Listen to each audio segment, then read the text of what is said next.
joined the Ministry of Defence pretty much straight from school in 1985, and the philosophy at the time was that they give you 2 or 3 years in a particular post and then they move you on. The idea was that you would do, say, a tour of duty in policy, tour of duty in finance, one in contracts, one in personnel, and they would try to encourage people to have a fairly broad base, then maybe specialise later in their career. So I'd done 2 or 3 different jobs, and then in 1990, after the Saddam Hussein invasion of Kuwait, I was seconded from Secretariat Air Staff, where I was doing a job where the duties included briefings for senior personnel visiting Air Force bases. I had some responsibilities to do with military aircraft accidents, but I was seconded out of that and into the Joint Operations Centre. I was working in a part of that called the Air Force Operations Room, dealing with real-time operational information to do with the build-up to, and then in 1991, the Gulf War itself, the first Gulf War. Yeah. Effectively, I was a briefer. I would get information. It would be to do with the RAF, so it would be bombing rates, any casualties or losses, battle damage assessment, etc., etc. And the key thing was the daily briefs for ministers and the service chiefs. And my job was to take raw data and to transform as it were, yes, to craft it into something succinct, accurate, that quickly gave those senior decision makers the information that they needed. While I was doing that job, certainly I think in the early part of 1991, the person that I was most directly working to said, look, I understand that before you were pulled out of your old job and seconded down here, you had expressed an interest in moving on from your old job. He said, I may have a job coming up after the war, and that job was the UFO job. Right. So he said, would you be interested, because we had a fairly good working relationship, he said, would you be interested in taking that job up?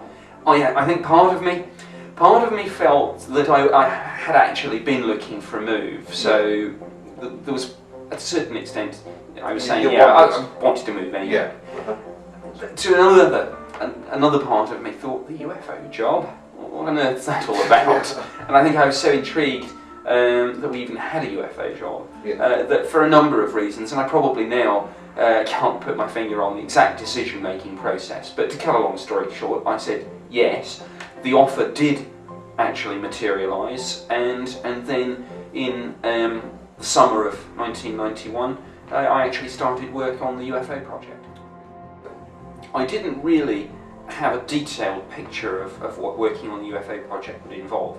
I knew that the bread and butter of that part of the job was effectively to research and investigate the UFO phenomenon, and the Ministry of Defence's party line, as it were, was that these things are investigated so that we can come to a judgment on whether any of the UFO sightings might suggest anything of any defence significance, any, for example, a potential threat to the defence of the UK. But I didn't know much more than the standard policy, and that I would be investigating UFOs. I didn't know really the methodology of an investigation. I didn't know what sorts of cases I would come across. I certainly didn't know any of the history of the British government's involvement in this subject. Obviously I'd gone for a chat about the job, but it's not until you actually start and that you have the traditional, and back then it was a 1 week handover where you actually sit alongside the previous incumbent and effectively shadow him for a week and then take over the following week. It wasn't until I was actually doing that, sitting at the desk, going through some of the old files, taking some calls, that I really began to get a flavour of what in a sense that's good. I didn't really have any preconceived beliefs on the subject. I certainly had very little knowledge. I'd possibly come across Charles Berlitz's book on the Bermuda Triangle when I was a kid, which from recollection had a chapter on UFOs, but I was certainly not buff or believer or whatever. Neither was I a complete hardened skeptic, thinking this is complete nonsense. So I went in there, in a sense, with an open mind, but frankly not expecting to find, shall we say, little green men. So that was my mindset. Of course, UFOs exist. I mean, because in its literal sense, a UFO is simply an unidentified flying object, and therefore, because people do see UFOs, there is a UFO phenomenon. Whatever one thinks lies behind it. I'm sure we'll get onto that. So UFOs are seen and reported in their tens of thousands. That's an undeniable fact, and some of the witnesses, as we'll discuss, include pilots, military officers, police, etc., etc. I think the question is, perhaps, does having a UFO project imply a belief, say, in something exotic, even extraterrestrial? But the answer I like to give about this, if you'll forgive a little soundbite, is that there isn't a corporate belief in Martians, but there is a corporate belief in Russians. Now, it's interesting that the UFO phenomenon, obviously people have seen strange things in the sky throughout recorded human history, and I'm sure through unrecorded human history as well.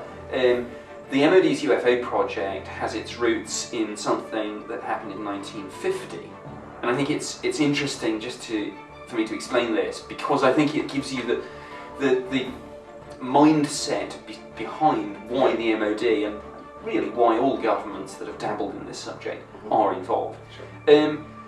The then chief scientific advisor, the great radar scientist Sir Henry Tizard, Winston Churchill, after the war, had brought him back into government, and he was chief scientific advisor at the MOD, and he said that UFO reports were obviously being received from all around the world, and were obviously in the UK as well. He said we ought not dismiss these reports without some form of proper scientific study. And that was about as far as his statement went, but it probably gives you the quickest and easiest answer into why governments and the military look at these things. We don't know what they are, but rather than just guessing or dismissing, common sense dictates, particularly if the reports suggest structured craft with speeds and manoeuvres going ahead of anything we've got. At least we should be taking a look at that. And that's what Sir Henry Tizard said, and indeed that's why, as a result of his initiative, the MOD set up something called the Flying Saucer Working Party. Always a great It's absolutely, it's the most marvellously named committee in the history of the civil service, I'm sure. And we've had a few odd ones. Interestingly, its conclusions were fairly sceptical and reflect, to a fairly large extent, the government's position on the subject to this day. In other words, we believe most of these things can be explained as misidentifications of known objects or phenomena, as hoaxes or as psychological delusions of some sort. And we've seen no evidence to suggest that there's anything that makes the UFO subject worthy of any further study. We recommend a discontinuation of this research and investigation effort. The plug was pulled a matter of months later.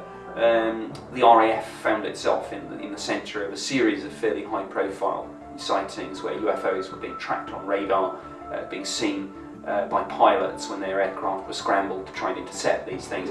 And the MOD was dragged, I think a little bit reluctantly, some would say kicking and screaming, back into the UFO subject, and has pretty much, until fairly recently, had a UFO project of one way, shape or form to the present day, with the brief being fairly constant: research and investigate the phenomenon, see if there's evidence of a threat. Yeah, defence significance is ultimately where it boils down. Exactly. Is there anything of any defence significance? Mm-hmm. And I think the sceptics within the MOD, and it's important to say that this whole sceptic versus believer debate has taken place as much at the MOD and in government as it has anywhere else, whether it's media, whether it's UFO researchers or anything.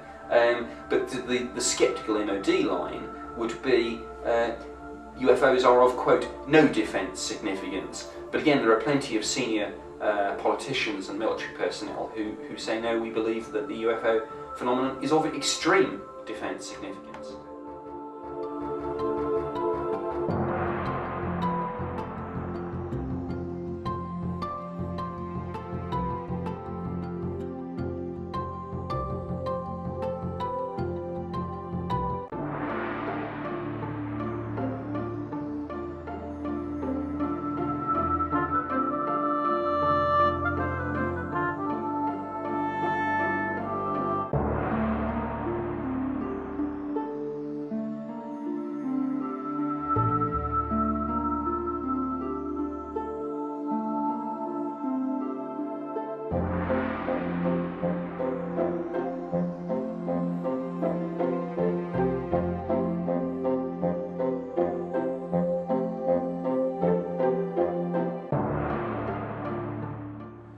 I'll have to choose my words carefully, and of course not yet too far into any operational business. But I think you can take it as a matter of public record that UFOs have been tracked on radar on numerous occasions, and there are plenty of documents at the National Archives, both in Britain, in America, and indeed I'm sure in all sorts of other countries, recording cases where precisely that has happened. UFOs have been tracked on radar.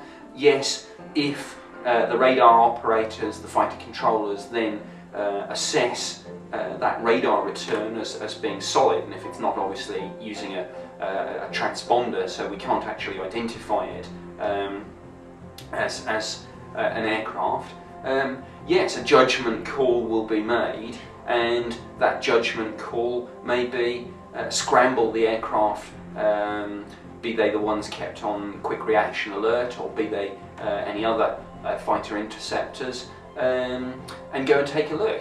It happened very famously, for example, in Belgium in 1989, and particularly in 1990 on March 30th and 31st, when the Belgians tracked a UFO on radar. 2 F-16 fighters were scrambled.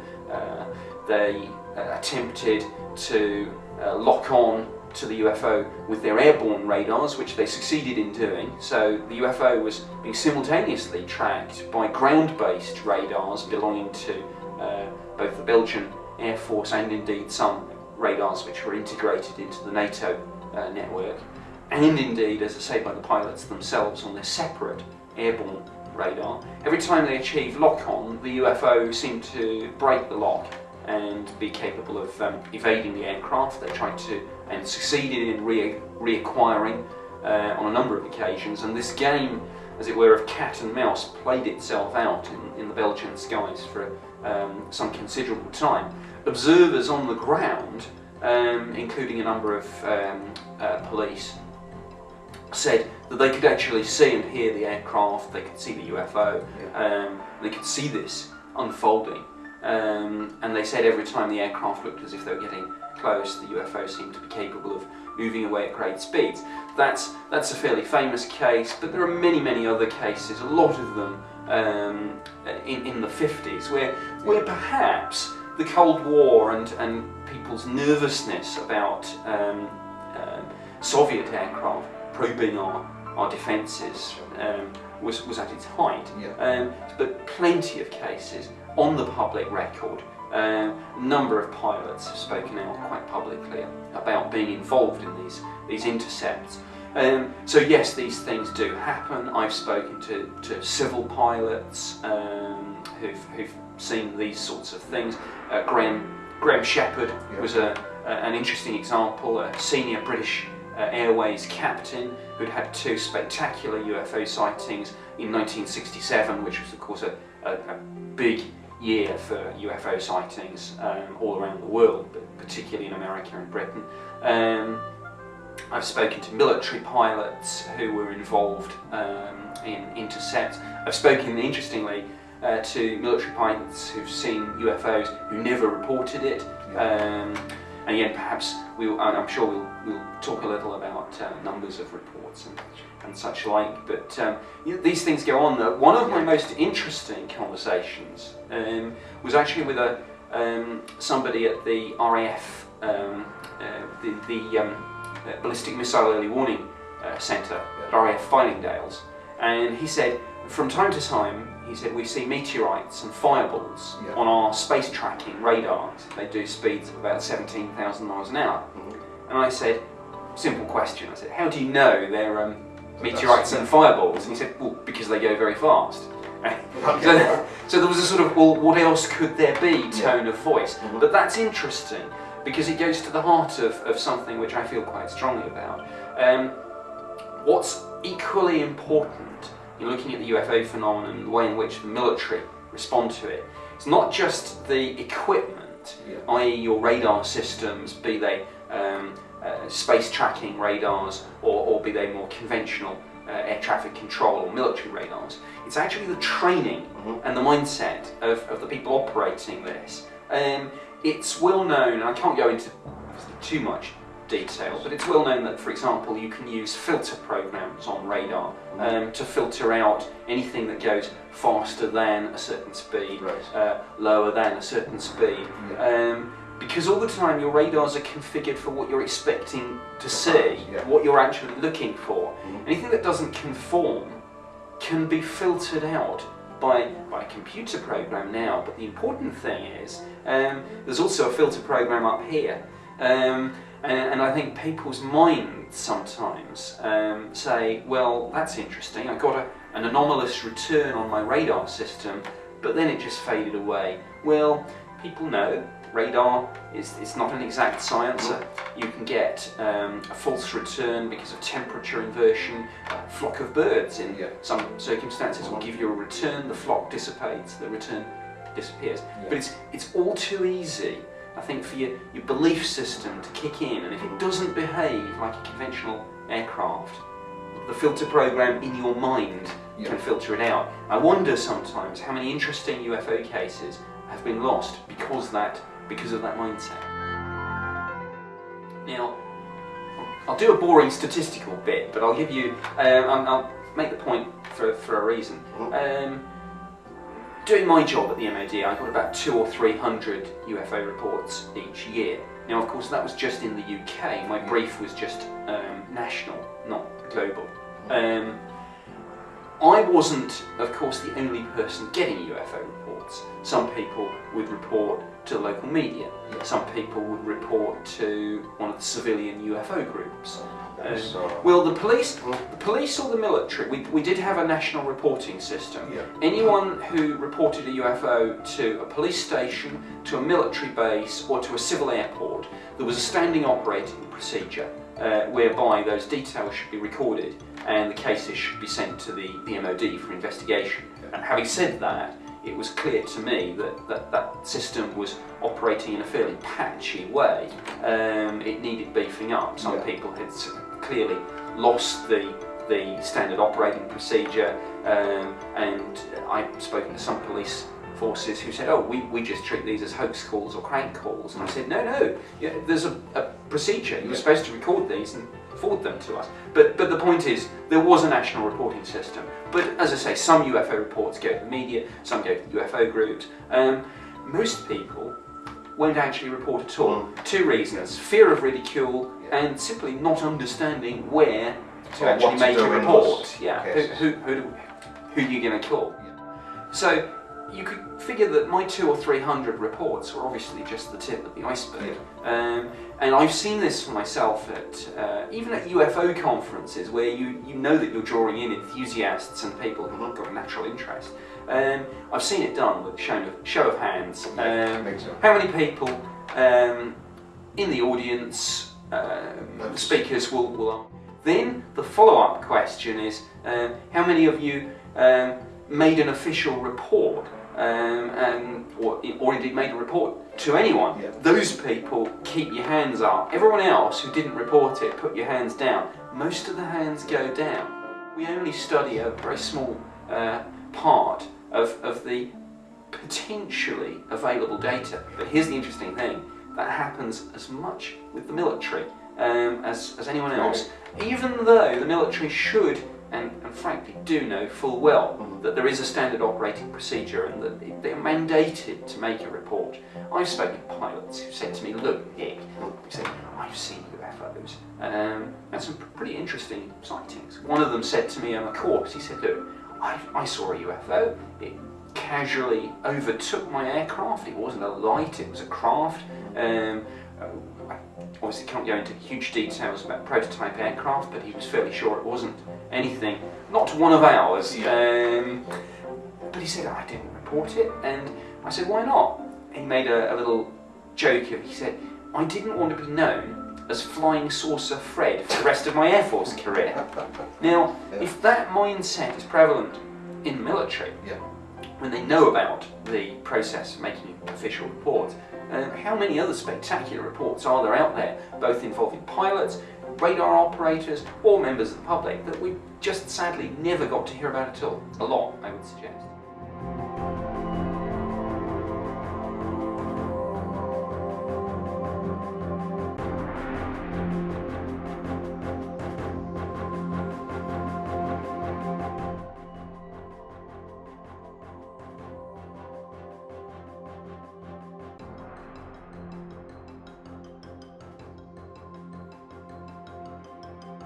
This particular one caught my eye. As you say, a flight of Tornado RAF jets had been casually overtaken by a UFO, which they described as a sort of delta or diamond-shaped craft with an unusual configuration of lights on it. There was some speculation that it was a stealth aircraft or some such object, but there was, for some reason or the other, and it's not really appropriate to speculate, there didn't seem to be much follow-up of the incident. So the MOD's file contains little other than the report from the pilots themselves. But knowing what we now know about the speed of a stealth and the configuration of lights, that explanation doesn't seem to fit.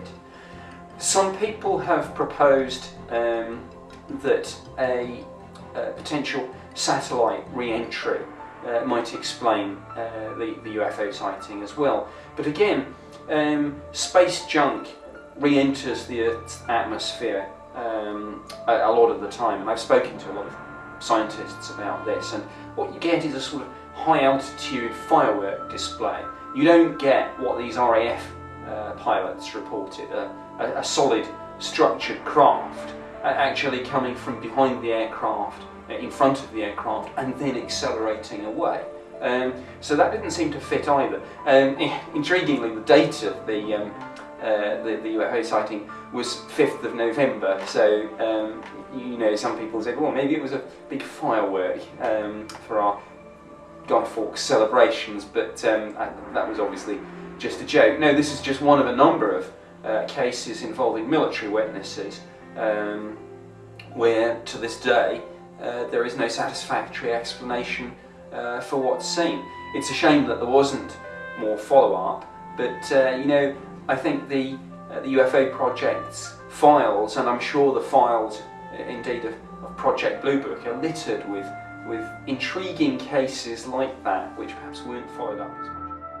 Halfway through my tour of duty in March of 1993, there was a major wave of UFO sightings over the United Kingdom, and indeed over other parts of Europe. I came into work on the 31st of March, and the phone was ringing. I picked it up. It was a police officer down in Devon. He explained to me how he and his colleague had seen a UFO. So of course I took the details of the report and began to investigate. Pretty much as soon as I'd started that, the phone rang again, another UFO report came in. Again, another police officer. The reports came in thick and fast throughout the day, and indeed over the next few days. And it was soon clear that this was a major wave of UFO sightings. That because quite a lot of the sightings had happened at night, a lot of the witnesses were police officers on night patrol. Now, of course, there's no such thing as an infallible witness, but inevitably trained observers such as police officers, military personnel, pilots who will have an idea of what things look like in the sky, speeds, heights, distances. Inevitably, some witnesses are better than others. So it was interesting that there was a high proportion of police officers reporting this to me.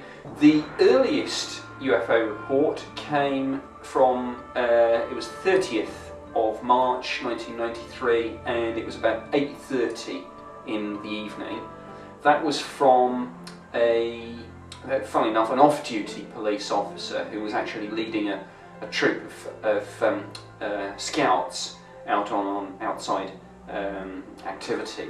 And he saw an object which he described as almost being like two Concorde aircraft stuck together, so a pretty massive craft. The interesting thing in all of this goes back to an interesting point about the under-reporting of UFOs. Sometimes when people say how many UFOs were, how many reports do you have for that night, you might have one piece of paper on your desk that you treat as an individual report, but at the bottom there'd be a throwaway line, as for example there was with one of the police reports, and it said, I know from monitoring my radio that dozens of police colleagues throughout Devon and Cornwall saw the same thing. And interestingly, again, with this scout group, again, we didn't have individual reports from all the boys. So the number of people who'd actually seen this thing over a course of several hours, the last report was at about 2:40 in the morning on the 31st. So this UFO, whatever it was, had been operating over the UK for a period of several hours. The number of witnesses clearly ran into hundreds, but of course again, UFOs are majorly underreported. Now, the critically interesting point to me about this case, and it was something of a turning point. I think sometimes it's been said this is the case that turned me from skeptic to believer. I think that's an oversimplification, but it was certainly a case that had a profound effect on me and made me hopefully more open-minded to some of the more exotic possibilities. The UFO flew over two military bases, RAF Cosford and RAF Shawbury. It was seen by a patrol of Air Force police officers at the first base, and then it was seen by the meteorological officer at the second base. Now, this was a man with 8 years experience in the Air Force. As a Met officer, his job was looking into the sky. He was based at an Air Force station. He saw aircraft and helicopters on a frequent basis. So this is probably about as good an observer as you can get in terms of not the sort of person to misidentify. He described to me a vast triangular shaped UFO moving slowly over the fields coming towards the base. He said there was a narrow beam of light firing from the craft. That beam of light was tracking from side to side, he said, as if the UFO was looking for something. He said there was a low frequency humming sound coming from the UFO, and he said it was one of those unpleasant sounds that you could feel in your chest as well as hear. He likened it to standing in front of a bass speaker, that sort of effect.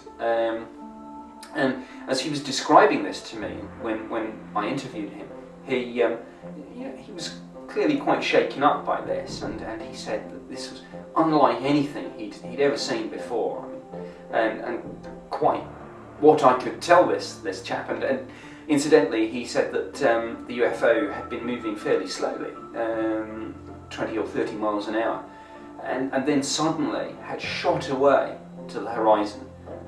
many times faster than a fast jet. And that's a consistent description from many witnesses in some of the most compelling of UFO cases. But here it was being relayed to me firsthand by an Air Force witness. What was I supposed to say to him? Sorry, it was just a weather balloon. So yeah, of course I launched a full investigation. We checked all the usual sorts of activities that give rise to misidentifications. We at any given time have an idea of what's flying in our airspace. We look at flight paths. We look at the radar data. Of course, I ordered the tapes be impounded and sent to me at Ministry of Defence headquarters. We looked at those radar tapes. I worked with some specialist radar staffs in the Air Force. We looked at the data. There were some inconclusive readings that might have explained, or rather might have corroborated some of the sightings, but radar is an inexact science. The particular radar head is one that was prone to picking up ground clutter, as I said, tall buildings under certain meteorological conditions. So the honest answer was, yes, there is something on the radar, but whether it's the UFO and we've tracked it or not, there's nothing you could really take to the bank. This went up the chain of command through my head of division to the Assistant Chief of the Air Staff, one of Britain's most senior military officers. He said, as often happened with the most interesting UFO cases, this was almost the catch-22. Because we'd done such a detailed investigation, the reply was, well, this is extremely interesting, but there is really nothing else that we can do by way of taking this forward. But noted with interest, object unexplained, case closed. Or rather, I say case closed, in effect, case like an unsolved murder perhaps, forever open but effectively unresolved. Whether we'll get what the police would call a cold case review, and whether we'll go back and reopen investigations, as I did from time to time with other cases, I don't know. One interesting postscript to this story is that I recently was heavily involved with and presented a programme on British Network Television on one of the prime channels, devoting an hour to an investigative documentary about this case. Following the broadcast of that programme, I received personally another 25 reports from witnesses who had seen this UFO, either on the night concerned or at some stage before and since, seen this same sort of vast triangular shaped craft, and had never previously come forward or reported to anyone. So there perhaps is some further work we can do. Whether we'll ever explain that case or not, I don't know. As ever, skeptics have tried to perhaps shoehorn one or two things into it. There was a re-entry into the Earth's atmosphere of a Russian rocket that night, but that occurred at a very precise time and would have given a sort of high altitude fireworks display, and even the director of an observatory here in the UK has actually said he doesn't think, although he's sceptical about UFOs, he doesn't think from what he knows about this case that could explain it, or if it did, it could only explain a handful of the high altitude sightings, but many of the witnesses saw a vast triangular shaped metallic craft at low altitude, one of Britain's most compelling UFO cases without a doubt.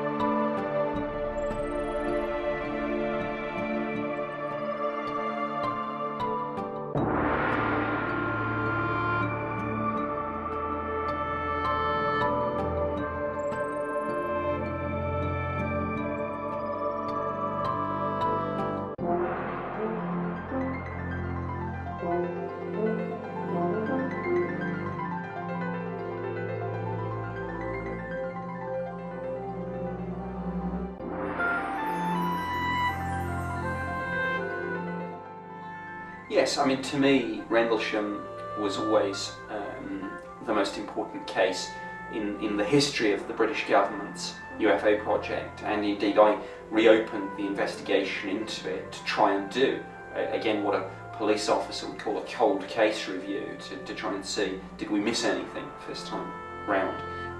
Is there new evidence that we can find on this? And yeah, it's a critically important case because it involved military witnesses, and it wasn't just a one-off, it happened over a series of nights. It's interesting, there's an interesting piece of psychology, as it were, that when people try, as they sometimes do, to downplay this sighting, they refer to the fact that the official report is titled Unexplained Lights. When you actually read the official report that is entitled Unexplained Lights, it makes it fully clear that what we're dealing with was a landed metallic craft, and on the first night lights in the forest were seen. Patrol thought that maybe one of the aircraft from the two bases involved, RAF Bentwaters and RAF Woodbridge, twin bases under a unified command separated by Rendlesham Forest. They thought one of the aircraft had come down. They went out to investigate. They saw this landed metallic craft moving through the trees, touching down, flying off. One of the military personnel got close enough to touch the side of the thing. They sketched, or one of them sketched, strange symbols on the side of this craft, on its hull, which he likened to Egyptian hieroglyphs. They do claim that they took photos of it as well, but that they were told, some of the United States Air Force witnesses, that, oh sorry, there was nothing on the film, it was just fogged. Obviously a lot of conspiracy theories have grown up as a result of that. The UFO came back on a subsequent night. This was December 1980. The Deputy Base Commander, Lieutenant Colonel, or Lieutenant Colonel as they say in the States, Charles Holt, had heard about these UFO sightings. He was at a function and the door burst open and a young airman ran up to him and he said, "Sir, it's back." And Holt looked a bit confused and he said for a moment, What's back? He said, "The UFO, sir, the UFO's back." So Holt threw together a team of people. He took some powerful generators, light generators called Light-Alls, into the forest with him, and he took also a personal dictaphone on which he recorded his thoughts and observations as he and his team effectively tracked the UFO. And the interesting thing is, his words were that he went out to debunk this. In other words, he thought it was all stuff and nonsense, but he couldn't debunk the thing because he ended up becoming a witness to it as well. And I've heard the tape. You can hear the tension and fear even in their voices as the UFO approaches. At one stage it's firing beams of light down at the military establishment. Again, clearly, whatever you think UFOs are, this has got to be of defence significance, it seems to me. And again, a hugely important part of the story of the Rendlesham incident is that when the landing site from the first night's activity was examined, they found 3 indentations in the ground where this thing had landed, perhaps on legs, and those indentations, when they were mapped, formed a triangle, so as if this thing had come down on a tripod-like device. And most interestingly of all, when they looked at the area and they ran a Geiger counter over it, they found that the radiation readings they recorded were significantly higher than background. And that quote comes from a Ministry of Defence assessment done by the Defence Intelligence staff. And surprise, surprise, they peaked, those radiation readings, in those 3 indentations where the UFO had briefly landed. So all sorts of interesting things. There are still many unanswered questions about the Rendlesham Forest incident. Many things, frankly, were mishandled. The initial investigation was not done as I would have carried it out. So far as I can tell, no cordon was established around the landing site to prevent cross-contamination. No detailed search with metal detectors was undertaken. No soil samples were taken. So in many ways this was a mishandled investigation. An intriguing unanswered question is the removal of certain items of evidence. We don't know what they are. It might be the photos, it might be other things that are not recorded in the files.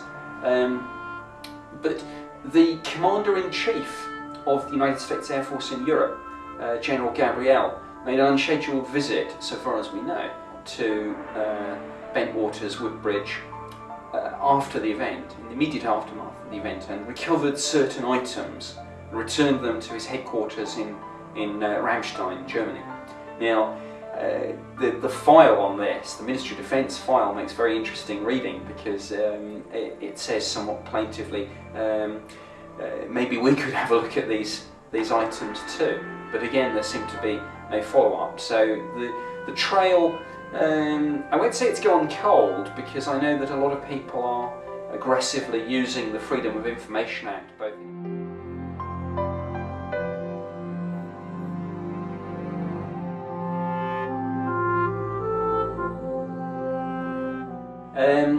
my view now is that I can't rule out an extraterrestrial explanation. My view is that the extraterrestrial hypothesis is a possible explanation for that, particularly when you look at craft which, in terms of their speeds and manoeuvres, go way beyond anything that we've got, including I can't rule out an extraterrestrial explanation for that. My view is that there is some intriguing evidence that would support such a hypothesis, but that there's no hard proof that could actually put the matter beyond debate.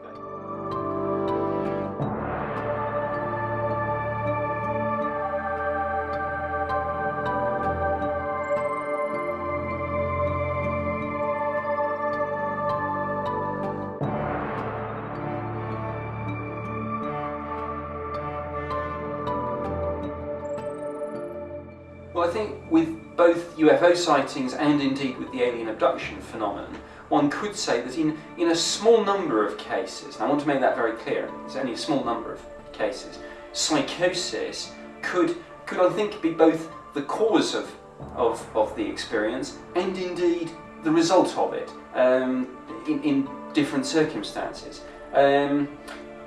It is unquestionable that there are some people whose mental illness will cause, say, delusions, and that with some mentally ill people they will fixate on the UFO or abduction phenomenon and they will see or describe their experiences or such like in that way. But none of this is meant to disparage the phenomenon. I think one could say that people with psychoses like that will fixate on all sorts of different things. Often it's religion. So it doesn't come as any surprise that some people with psychoses would drift into the field of ufology.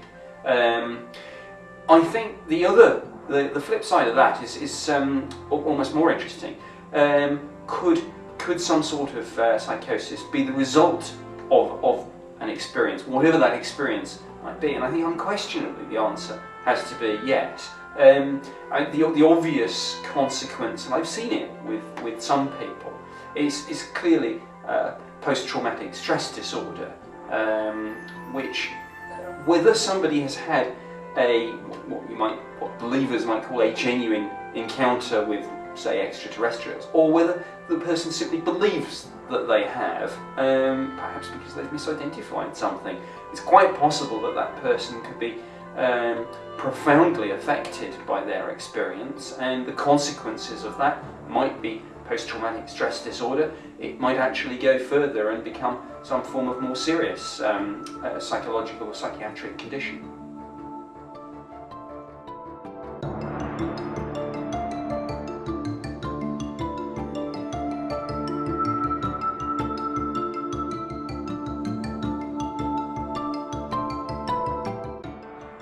Yes, certainly the theory that quote, psychological delusions, unquote, might explain a number of these reports has been around for decades, and indeed the Ministry of Defence was seizing on that as a potential explanation for some of the UFO reports, certainly as early as 1951.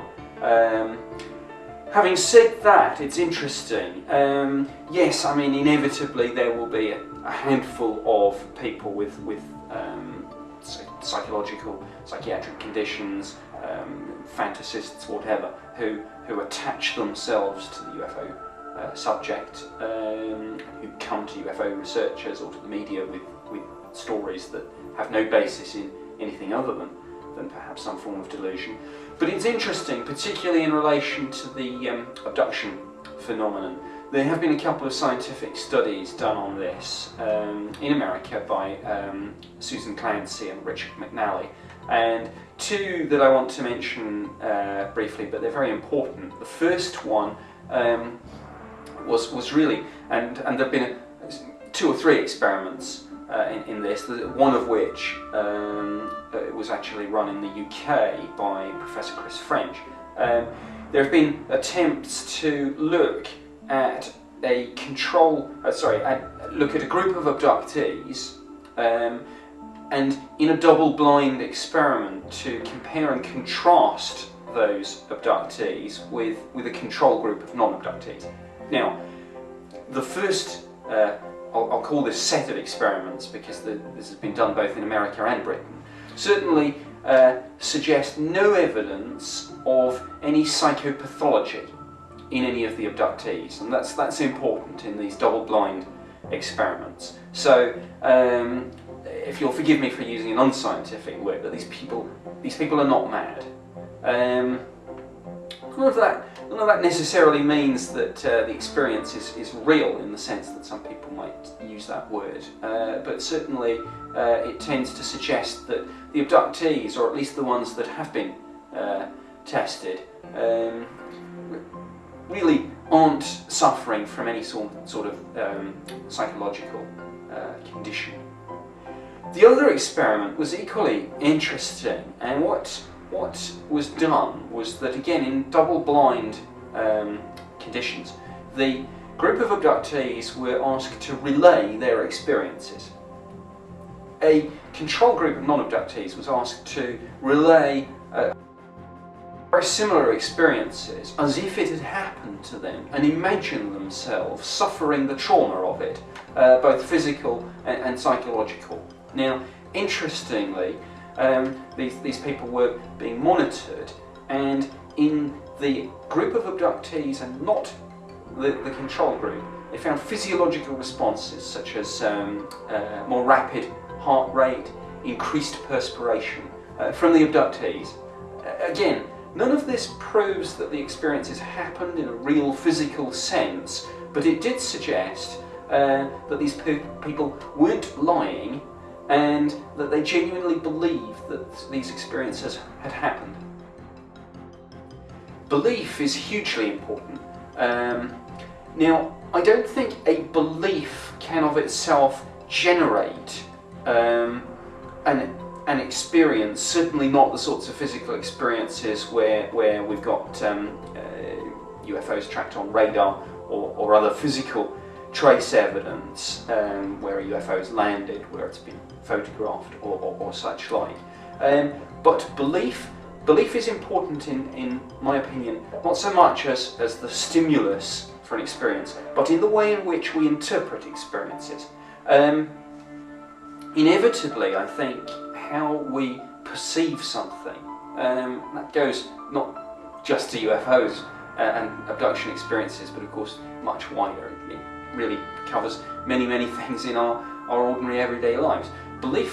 Your beliefs, your knowledge and your cultural background will play a part in how you perceive and interpret experiences. I think the example that I can give in relation to this is that imagine a scenario where somebody wakes suddenly and sees a shadowy figure at the foot of their bed. Now, if that person is particularly religious, they might perceive that experience. They might come to believe that what they've seen is an angel or a manifestation of the Blessed Virgin Mary. If that person was a ghost hunter, they might be thinking in terms of spirits. If that person was a ufologist or had a knowledge of ufology, inevitably they might look at this in terms of aliens and alien abductions. Now, an interesting theory to follow that point up is, what if these experiences, whatever they are a little bit more amorphous than we might suspect? What if there is a phenomenon, but it is neither extraterrestrial, nor religious, nor any of these other explanations? It is amorphous, but it collapses into something more tangible when it interacts with the witness. In other words, it sort of takes something from the witness's knowledge and culture and belief system and is then perceived and defined in that way. And there's an interesting parallel with quantum physics, and I suppose the whole interaction between an event and the observer actually affecting the experiment itself. And I often wonder whether both UFOs, alien abductions, and perhaps all manner of other strange phenomena might be explained in a way more akin to quantum.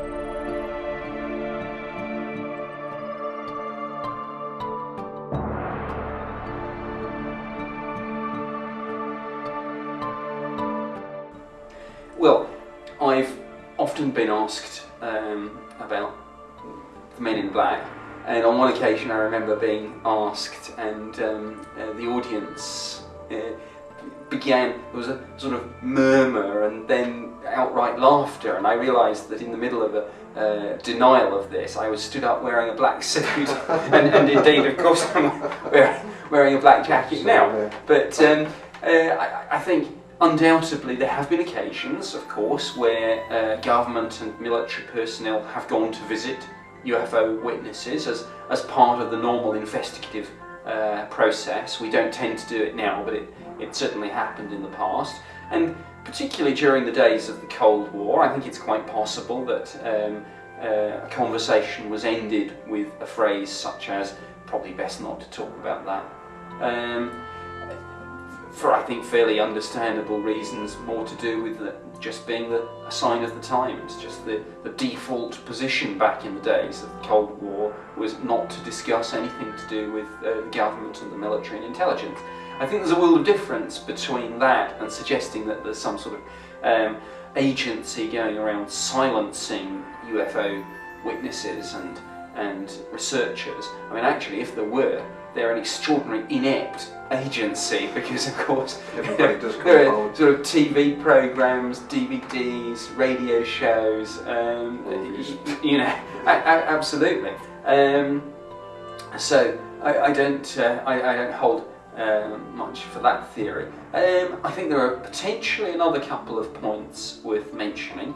It's quite possible to me, it's well known that in the UFO research community, many of the individual researchers and groups hate each other and are in competition with each other. So it's quite possible that somebody perhaps gets a whiff of an interesting case and then goes and visits the witness and thinks, well, I'll pretend to be from the government and I might get some more information.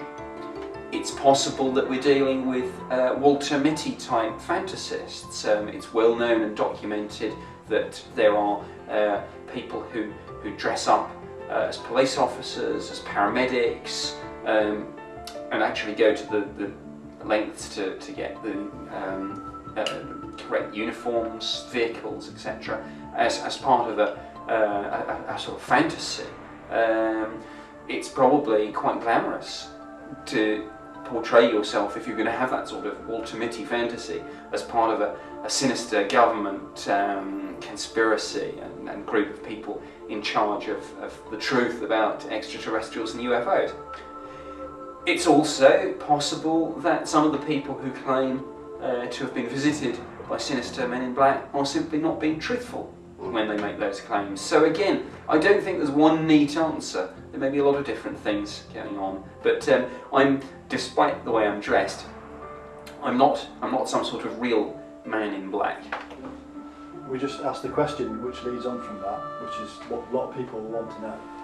Yes, indeed. You are wearing black, you've left the MOD, or are you a stooge?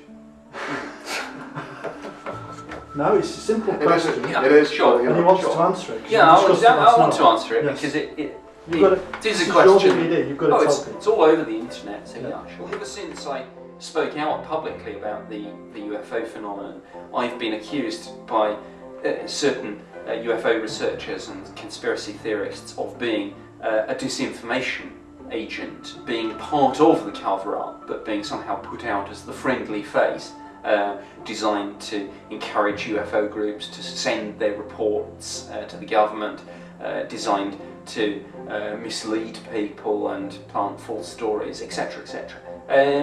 Those stories first surfaced as soon as I spoke out. They haven't just started now I've left the MOD. In a sense, let me do what of course I can only do, deny them. It's simply not true. I'm not a disinformation agent, but I won't say much more than that because frankly there's no point. The sorts of people that believe I am are probably so wedded to the idea of a cover-up and a conspiracy that nothing I say is going to change their mind. I'm not going to deny it and then have them turn around and say, oh, all right then. Because he's denying it. The denial with those sorts of people is simply seen as reinforcement of their own belief system, so perhaps it says more about them than it says about me. But let me clarify why I did leave the MOD.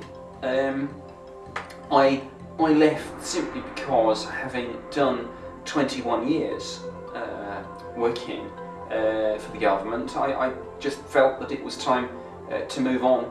I've got a number of outside business interests and I just wanted to spend more time pursuing those business interests. I didn't leave because I had got too close to the truth. I wasn't forced out.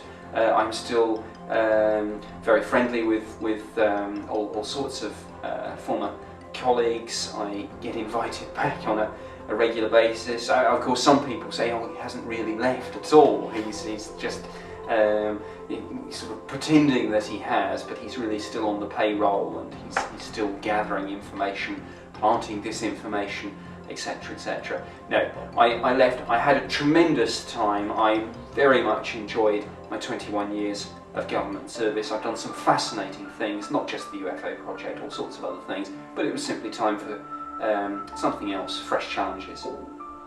Have you ever met Scully and Mulder? I've never met. You mean the actors? The actors. I've never met David Duchovny or Gillian Anderson. I would particularly like to meet Gillian Anderson, and I have several occasions expressed a desire to work with her on various projects. And no, I think, actually, joking aside, it would be a good in-joke, and honestly I haven't got any ulterior motive for that whatsoever.